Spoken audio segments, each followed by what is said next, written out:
ये बाहर से लेके आई तो अंदर के अंदर से क्यों नहीं? अभी वो भी कह रही है कि पेट दर्द तक की दवाइयाँ बाहर से लेके मैम से एक्सीडेंट है उसे मैम की इधर की पेट दर्द की भी दवाई नहीं थी लास्ट मंथ का इतनी डेट हो गई थी मैंने वो मैडम कब आई थी? पेट दर्द की दवाई लगी, पेट दर्द की दवाई लगी, मतलब फीवर की नहीं है आपके पास, पेट दर्द की दवाई यहाँ पे सारी दवाइयाँ मेडिकल में से जाती है, ये होता है। अरे भाई लिखे हुए प्रत्यक्ष प्रमाण की जरूरत है, इनके पास पर्ची है, दवाई लेके आ रही है, लेके आ रही है। ये राइटिंग है मैडम, इनका है, इसका पर्ची है, ये राइटिंग है, इनका पर्ची है। टैबलेट नहीं खा पाते तो बहुत गलत बात, बहुत गलत बात है। जी आप लोग यहाँ निरीक्षण किया, क्या खामियां रही और इसके बारे में बताएं। निरीक्षण किया है, अगर खामियां गिनाऊंगी तो बहुत खामियां हैं, पर ये पूछो कि अच्छाई क्या रही तो मैं बताने में शायद मुझे अच्छा लगे। ये पहले यहाँ मेडिकल कॉलेज बन रहा है जी जी। और या तो ये मेडिकल कॉलेज की वजह से ये हॉस्पिटल अवॉइड हो रहा है या जो भी हो रहा है, बाकी अगर खामियों का नाम लिया जाए तो ये खामियाँ ही खामियाँ। और जिसमें सबसे बड़ी खामियाँ ये है कि खामी है स्टाफ नहीं है। अल्ट्रासाउंड की बात करूँ तो अच्छा खासा वहाँ केबिन बना हुआ है, मशीनें हैं, सब कुछ है, बट डॉक्टर नहीं है।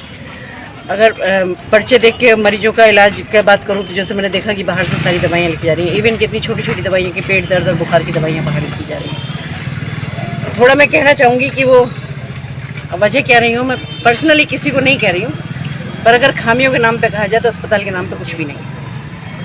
समझ लो, मतलब इतना मन कुंठित इसलिए है। अभी मेरी ये बात हुई थी कि अगर आपको नया कंस्ट्रक्शन कोई डिस्टर्ब कर रहा है, जैसा अभी कहा मुझे कि नहीं साहब वो नया बन रहा है इसलिए थोड़ा, तो मैंने कैसे बंद का बोर्ड लगा दूँ जिससे कम से कम मरीज ना आए यहाँ, तो वो भटकेंगे नहीं, उनको जहाँ इलाज कराना है कराएंगे, बंद कर दो इसको। तो मुझे नहीं अच्छा लगा बिल्कुल भी। आई होप कि मेडिकल कॉलेज बन रहा है, बिल्डिंग बन रही है, जैसा आप देख रहे हैं सुंदर बिल्डिंग बन रही है। अच्छाई की बात, क्योंकि मैं इसलिए कह सकती हूँ ये बात कि इस वक्त उत्तर प्रदेश की सरकार है या केंद्र सरकार की बात है, जितना शिक्षा और स्वास्थ्य पर पैसा खर्च हो रहा है, जितना इस डिपार्टमेंट के लिए पैसा रहा है, इतना किसी दूसरे डिपार्टमेंट के लिए पैसा नहीं जा रहा। अगर उसके बावजूद भी हमारी अगर कहीं कमियां हैं और हम उसको दुरुस्त नहीं कर सकते तो इसमें कहीं ना कहीं व्यक्तिगत हमारे भी फॉल्ट हैं। तो बहुत सारी चीज़ें ऐसी हैं जो मेरे पास आई, दोनों मेरे पास अधिकारी CMS यहाँ और ये सब खड़े हुए हैं, जैसा जैसा इन्होंने बताया कि जिसके कारण ये भी कहना चाहिए कि बेबस टाइप के हैं, क्योंकि इन्होंने कहा है कि हमारे हाथ में कुछ है ही नहीं, हमारे हाथ में सिर्फ इतना मैनेजमेंट है कि कौन काम ड्यूटी कर रहा है कौन नहीं कर रहा है, सिर्फ हम लोग इतना देखने का अधिकार रखते हैं, बाकी सारे राइट्स प्रिंसिपल के पास हैं। अब प्रिंसिपल क्यों नहीं ध्यान दे रही है वो एक अलग बात है।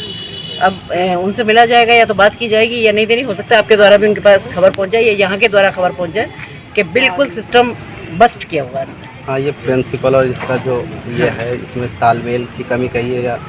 हाँ, तो ये तो देखना चाहिए ना। तो ऊपर से शिकायत तो कहीं होंगी, ऐसा नहीं है, या शिकायत ये करते नहीं है, इसमें कहीं ना कहीं कुछ अंदर के इनकी ऐसी कुछ नाकामियाँ हैं जिनको ये नहीं करना चाहते, वरना मुझे नहीं लगता इतना अच्छी खासी है। 350-400 OPD रोज होती है यहाँ, तो इसका मतलब मरीज तो आ ही रहे हैं ना, पेशेंट तो आते ही हैं यहाँ, उसके बावजूद अगर उनको सुविधा नहीं है तो मैम 1500 करीब होता है दोनों का मिला के। 1500 से 2000 15 से 2000 OPD दोनों अस्पतालों में होती हैं, और अगर सुविधाओं के नाम पर दिया जाए तो बिल्कुल बस्ट एकदम व्यवस्था है। डायलिसिस का भी किसी चीज़ का डायलिसिस है ही नहीं यहाँ, जनरेटर में तेल ना होने की वजह से मौत हो गई थी। तो बंद कर दिया आप, लेकिन उसके बाद सुधारने की कोशिश नहीं की, उसको बंद ही कर दिया, मतलब सिस्टम ही खत्म कर दो अगर जहाँ कोई गड़बड़ी है। मैम ये सुनने में आया है कि जो प्रिंसिपल हैं या कोई इस तरह की चीजें होती हैं तो वो इन पर पल्ला झाड़ दिया जाता है, एक दूसरे के ऊपर एक दूसरे पे पल्ला झाड़ एक दूसरे पे क्या ज्यादा उनका कुछ घटना हो रही है तो उन पर देखो, अगर मुझे जरूरत पड़ी तो मैं प्रिंसिपल को भी बुलाऊंगी और इन दोनों को भी बुलाऊंगी, तो तब आमने सामने बैठ के शायद बहुत सारी चीज़ें क्लियर हो जाए। पर अभी तो मेरे सामने यही आया है